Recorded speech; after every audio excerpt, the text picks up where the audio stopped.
नमस्ते दोस्तों, स्वागत है आपके अपना चैनल एस्पायर्ड स्टूडेंट में। आज एक हम बहुत ही मज़ेदार टॉपिक समझने जा रहे हैं, जिसमें दो पहलुओं को एक साथ बताया जा रहा है। मोटिवेशन वर्सेस प्रोक्रास्टिनेशन, दोनों कैसे एक दूसरे से जुड़ा हुआ है, उसको आज हम समझने का बहुत ही आसान तरीका से देखेंगे। जैसा कि है ना, आप समझ पाते होंगे कि ये दोनों टर्म बहुत ही ज़्यादा एग्जैजरेटेड है, बहुत ही इसको बढ़ा चढ़ा कर बोला जाता है, और मतलब ऐसा रहता है कि एक एग्जैक्ट और एक काम कैसे करता है उसके बारे में हमें समझ में नहीं आता है कि एग्जैक्टली हम कैसे इसको इनकाउंटर करें।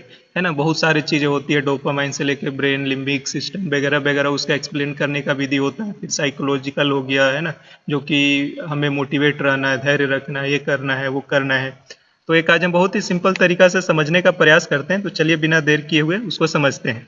तो जैसे हम किसी चीज के बारे में देखते हैं, जैसे हमारा कोई गोल हो गया, है ना, तो वो गोल में उसके बहुत सारे छोटे छोटे टुकड़े होते हैं, मतलब उसमें बहुत सारे कार्य होते हैं, उसमें बहुत सारे टास्क होते हैं, और वो सारा जो प्रोसेस है उसमें कहीं ना कहीं हमारा कुछ ना कुछ उद्देश्य छुपा रहता है, कुछ ना कुछ एक्सपेक्टेशन होता है ना। उसमें कहीं ना कहीं एक समय की एडिशन होता है, एक कहीं ना कहीं उसमें टाइम का एक वैल्यू होता है ना। तो ये दोनों चीजें जब हमें पता होती है कि इस चीजों को करने हैं, तो उस कार्य को करने की एक निश्चिंतता और सर्टेनिटी आती है। ठीक है, अब इसको आगे समझते हैं। तो जैसे ही हमारा किसी भी चीज का करने का जो एक्सपेक्टेशन हुआ और जो टाइम वैल्यू हुआ, यदि वो डिसाइड होता है, हम तो किसी कार्य को करने के लिए जाते हैं। बट है ना, तो जैसे ही है ना, किसी कार्य को करने के लिए गए, लेकिन उसमें हम कितना क्विकली उस चीज को कर पाए, ऐसा भी तो नहीं है कि जैसे एक टाइमलाइन होता है तो उस टाइमलाइन के अंदर ही करना आवश्यक होता है। तो उस कार्य को हम कितना जल्दी एक्शन में कन्वर्ट कर पाए, है ना। तो दो और शब्द लिखते हैं, एक्शन में हम कन्वर्ट कर पाए, और दूसरा उसमें कितना एक्शन में आने में समय लगा, जिसको हम डिले या फास्ट बोल सकते हैं। तो ये चार शब्द, ये चार चीजें मिलाकर, है ना, वो डिसाइड होती है कि, है ना, जो भी चीज हम कर रहे हैं, आइदर हम मोटिवेट होंगे या फिर डीमोटिवेट होंगे या प्रोकास्टिनेट करेंगे। तो आइए समझते हैं। तो जैसे कोई भी जो हम कार्य कर रहे हैं, तो उसमें हमें मोटिवेशन कैसे आएगा या मोटिवेशन क्या हुआ, तो उस कार्य को लेकर, उस चीज को लेकर जो हमारी एक्सपेक्टेंसी है और उसमें जो टाइम वैल्यू लगा है, डिवाइडेड बाई जो उसकी जो एक्शन करने के लिए जो इम्पल्सिवनेस है,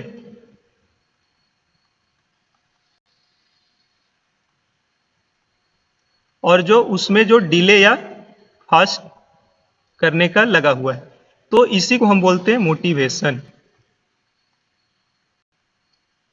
पुनः समझते हैं। तो किसी कार्य को करने के लिए जो उसका एक्सपेक्टेशन है, जो उसकी एक्सपेक्टेंसी और टाइम वैल्यू है, डिवाइडेड बाय जो उसका इम्पल्सिवनेस है और जो उसका डिलेनेस है, उसको यदि हम नोमिनेटर और डोमिनेटर में रख कर देखें, तो जो इसका रिजल्टेंट आया उसको मोटिवेशन कहते हैं। कैसे? तो किसी भी कार्य को करने के लिए यदि हमारा उसका एक्सपेक्टेशन बहुत ज़्यादा है ना, उसमें समय की, है ना, वैल्यूएशन भी बहुत ज़्यादा है, उस चीज़ को हम बहुत ही कम समय में, है ना, बहुत ही कम समय में हम उसको यदि करते हैं, और टाइम डिलेशन और टाइम डिले भी बहुत कम है, तो इसका एक बहुत ही सोच सकते हैं कि हम उस कार्य को करने के लिए बहुत ही कीन और बहुत ही ज़्यादा मोटिवेटेड है, मतलब उस कार्य को 100% हम कन्वर्ट कर पाएंगे, इसकी ज़्यादा प्रोबेबिलिटी है ना।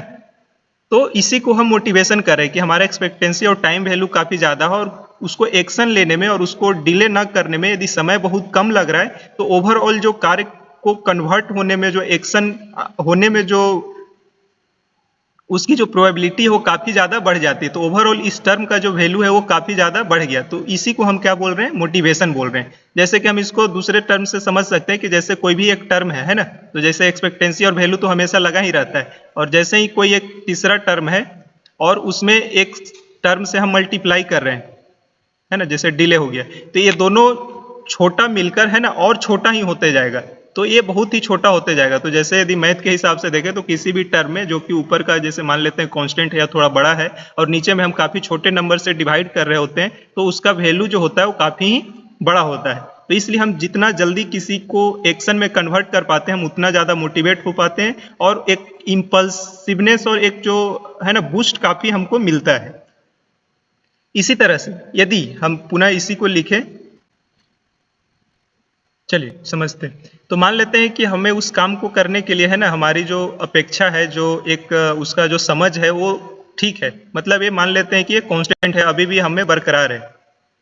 लेकिन यदि हम उसको समय पे, यदि हम है ना इम्पल्सिव हम ज़्यादा नहीं हो पाते हैं, ये हमारा जो है वो बढ़ते जाता है और डिले का भी टाइम बढ़ते जाता है। तो ओवरऑल किसी भी चीज़ को है ना ज़्यादा से ज़्यादा में यदि मल्टीप्लाई करेंगे तो ओवरऑल जो इसको देखेंगे तो ये वाला जो टर्म है ये क्या होते जाएगा, बढ़ते जाएगा। और जैसे कि आपको पता होगा कि जैसे है ना कोई भी एक टर्म है, यदि उस टर्म में हम डिनोमिनेटर को यदि बढ़ाते जाते हैं तो ओवरऑल उसका वैल्यू क्या होते जाता है, घटते जाता है। जैसे जैसे है ना हम डिले करते जाएंगे, हम चीज़ों को टालते जाएंगे, वैसे वैसे हमारा मोटिवेशन डाउन होते जाएगा। तो मोटिवेशन का डाउन होना ही डीमोटिवेशन या फिर प्रोकास्टिनेशन की चांसेस बढ़ते जा रहे हैं। तो उम्मीद है कि कहने का क्या तात्पर्य था वो आप समझ पाए होंगे कि हम किसी भी चीज़ को कितना जल्दी एक्शन में कन्वर्ट कर पाते हैं, हम उस चीज़ के लिए उतना जल्दी मोटिवेट रहते हैं और उसको मोमेंटम के साथ कर पाते हैं। जैसे ही हम है ना डिले करते हैं वैसे ही हमारा मोमेंटम डाउन होते जाता है और फाइनली हम उस चीज़ को नहीं करते हैं,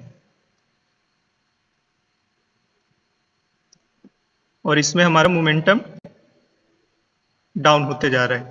तो उम्मीद है कि आप कहने का तात्पर्य को समझ पाए होंगे कि इस है ना प्रेजेंटेशन के माध्यम से क्या समझाना चाह रहा हूं मैं, कि कोई भी जैसे ही आपके पास कोई कार्य हुआ तो उसको है ना ब्रेक डाउन करिए डिफरेंट डिफरेंट कार्यों में, और उसको कितना जल्दी हो सकता है उसको एक्शनेबल एक्शन में कन्वर्ट करिए, है ना।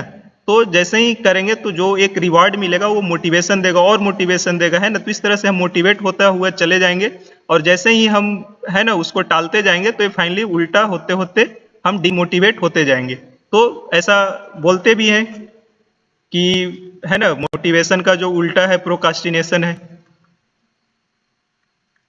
मोटिवेशन का जो अपोजिट है प्रोकास्टिनेशन है ना। तो अब हमको डिसाइड करना है कि हमें प्रोकास्टिनेट करना है या मोटिवेट होके रहना है। तो आज के लिए बस इतना ही। उम्मीद है कि आपको समझ में आया होगा कि मोटिवेशन और प्रोकास्टिनेशन में बेसिक डिफरेंस क्या है। एक बहुत ही सामान्य और स्थूल बोल सकते हैं समझाने का एक तरीका था, इसके बहुत सारे है ना समझने का और समझाने का विधि हो सकता है। तो थैंक यू सो मच, है ना, बने रहिए। और जैसा कि हमेशा कहते हैं बदलने का समय है।